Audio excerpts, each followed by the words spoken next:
6h44, les Français qui restent très majoritairement attachés au diesel. Est-ce l'échec de l'électrique? Bonjour Cécile Goubet, vous êtes déléguée générale de l'Association nationale pour le développement électrique. Vous êtes favorable donc évidemment au développement électrique. Vous avez pris connaissance, j'imagine, de ce sondage qui montre hier en effet que non seulement les véhicules diesel restent aujourd'hui majoritaires dans le parc automobile, mais que surtout les Français y restent attachés malgré les aides. Et des aides qui, en plus, pourraient se tarir? Alors, ce qui est intéressant dans ce sondage-là, c'est de faire la corrélation en fait entre l'attachement au diesel et un sentiment de non-information en fait sur ce qui va se passer avec les zones à faible émission et également sur les aides financières qui sont disponibles pour changer de véhicule. Un Français sur deux, 47% des Français se disent mal informés sur les aides pour l'achat d'un véhicule électrique. Tout à fait. Et de la même façon, il y a, je crois, 70% des répondants pratiquement qui ne savent pas très bien comment vont s'organiser les zones à faible émission, à quelle date, etc. Alors d'abord un point sur les aides. Dites-nous justement, puisqu'il y a visiblement ce doute, quelles sont aujourd'hui les aides dont on bénéficie quand on achète une voiture électrique? Alors vous avez des aides à l'achat pour le véhicule, vous avez des aides à la recharge pour installer votre borne et vous avez des aides à l'usage. Pour l'achat, vous avez le bonus écologique qui est à 7 000 € aujourd'hui et qui effectivement va baisser de 1 000 € à partir du mois de juillet. La prime à la conversion est à 5 000 € aujourd'hui. Vous avez aussi des aides locales qui viennent en supplément. Vous avez au niveau de la recharge des aides qui vont vous permettre, pour un particulier, de pouvoir avoir jusqu'à 1 200 € d'aide pour l'installation d'un point de recharge.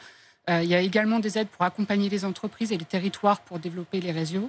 Et après, au niveau usage, vous avez des heures de stationnement gratuits, par exemple. Alors quand même, quand on voit qu'en effet le bonus écologique va baisser de 1 000 € au 1er juillet, alors même qu'aujourd'hui, les Français, quand ils sont face à leur achat de voiture, ont quand même le sentiment que l'électrique ne remplira pas sa mission. D'abord, en termes de prix, malgré tout, ça reste très cher. Aujourd'hui, on a encore un écart de prix environ de 10 000 € à véhicule neuf équivalent entre un thermique et un électrique. On a des études qui montrent qu'entre 2027 et 2030, on va arriver à une parité de prix. Mais effectivement, pendant ce laps de temps-là, il faut absolument continuer à aider les gens parce que les portefeuilles ne sont pas extensibles, tout simplement. Donc les deux points sur lesquels les Français insistent, c'est qu'en effet, ils considèrent que les véhicules électriques sont trop chers.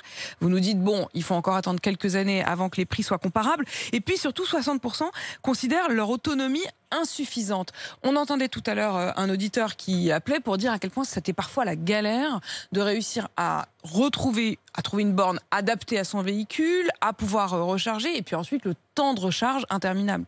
Alors, il y a plusieurs questions là-dedans. Il y a la partie véhicule. Quelle est l'autonomie dont j'ai besoin? Aujourd'hui, tous les véhicules qui arrivent sur le marché ont au minimum 350 km d'autonomie. Ceux qui sont en train de attention, vous dites 350 km d'autonomie, c'est dans une voiture vide, quand il fait pas froid, c'est quand même dans des conditions optimales, ce qui n'est pas la vraie vie. C'est pas la vraie vie, ça. Alors, la vraie vie, moi, je vais vous donner mon exemple à moi. Je ne donnerai pas le modèle, mais c'est un véhicule qui a plus de 450 km d'autonomie sur autoroute, chargé. Mais donnez à le 5. modèle, allez-y. Hein, non, je peux pas. Mais chargé à plein. Pourquoi avec 5 personnes et du chauffage. Dans ma famille, on fait 300 km d'autonomie. Mais pourquoi vous pouvez pas? On se dit tout là. Non mais moi ça me dérange pas que vous donniez la marque. Je veux dire, à un moment il faut aussi dire les choses. Non mais vous avez plein de véhicules aujourd'hui. Aujourd'hui on fait 29 km par jour avec son... Pardon mais j'ai pas compris pourquoi vous le disiez pas. Ça regarde personne qui me dit quelle voiture je conduis. Bien sûr que si, puisque c'est votre métier. En l'occurrence, votre rôle, c'est aussi de parler d'électrique. Donc, Dans ma famille, on a une Zoé et on a un véhicule qui a une Niro. Voilà. D'accord, mais ça fonctionne, c'est intéressant de le savoir. Les deux fonctionnent très bien. C'est intéressant de le savoir. Aujourd'hui, ce qui est intéressant aussi, c'est qu'on a des vrais véhicules familiaux qui arrivent sur le marché, ce qui n'était pas le cas. Et il y a un dernier enjeu qui est très important, c'est le marché de l'occasion. Et ça rejoint la question du prix. Aujourd'hui, on sait qu'un Français, il achète son premier véhicule neuf à plus de 55 ans. Donc le marché de l'occasion est absolument crucial pour pouvoir démocratiser le marché. Est-ce que ça reste une voiture de ville? Mais pas du tout. En fait, aujourd'hui, le véhicule électrique, avec encore une fois les niveaux d'autonomie qui sont disponibles aujourd'hui, je ne vous parle pas d'il y a 3 ou 4 ans, permettent largement de remplir tous les usages. En revanche, il y a la question du maillage, notamment des grands axes routiers. On a des obligations aujourd'hui d'équiper tous les grands axes routiers au plus tard en 2023 de bornes de recharge haute puissance. Ça veut dire que vous allez être capable de faire 80% de votre recharge de batterie en 30 minutes. Et ça va aussi vraiment changer la vie des gens. Restez avec nous, Cécile Goubet. Je voudrais justement qu'on puisse donner la parole à ceux qui parfois ont des doutes, notamment sur la question de l'autonomie. Bonjour Gilberto. Bonjour. Soyez le Bonjour à bienvenu toute l'équipe. ce matin. Merci. Racontez-nous la raison pour laquelle vous avez hésité et puis finalement vous ne le ferez pas, vous ne passerez pas à l'électrique totale. Alors, c'est très simple. Moi, actuellement, je suis sur les routes. J'ai des points de consultation un petit peu de partout dans la région. Et je dois changer mon véhicule pour un véhicule tout électrique ou hybride. Je me suis renseigné chez les différents constructeurs, les constructeurs français en priorité. Et par exemple, Renault, je cite sa marque, Renault ne propose que des véhicules à assistance électrique. C'est complètement différent d'un véhicule hybride.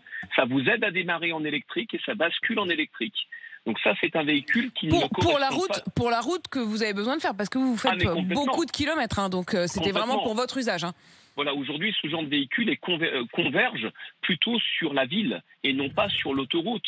Si aujourd'hui je prends un tel véhicule, je roulerai quasiment à 99% à l'essence et quasiment jamais à l'électrique. Voilà, ça vous donne à peu près globalement ce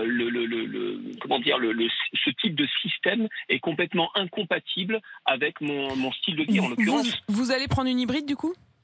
Alors bien sûr, je vais m'orienter vers une hybride. Même les grandes marques allemandes proposent de l'assistance électrique ou alors du 100% électrique.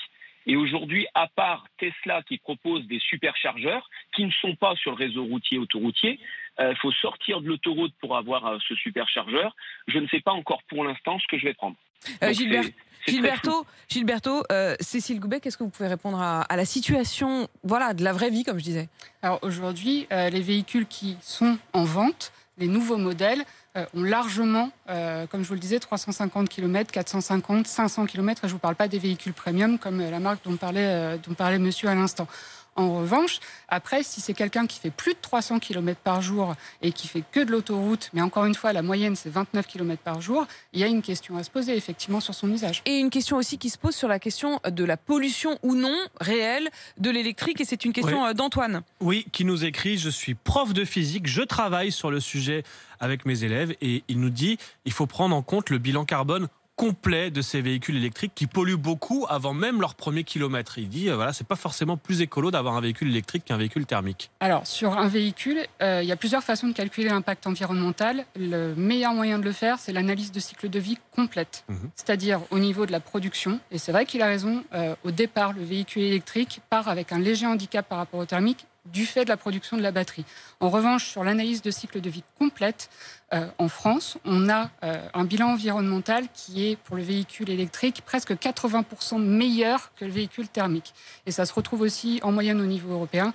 Et plus l'électricité qu'on produit est décarbonée, et mieux c'est.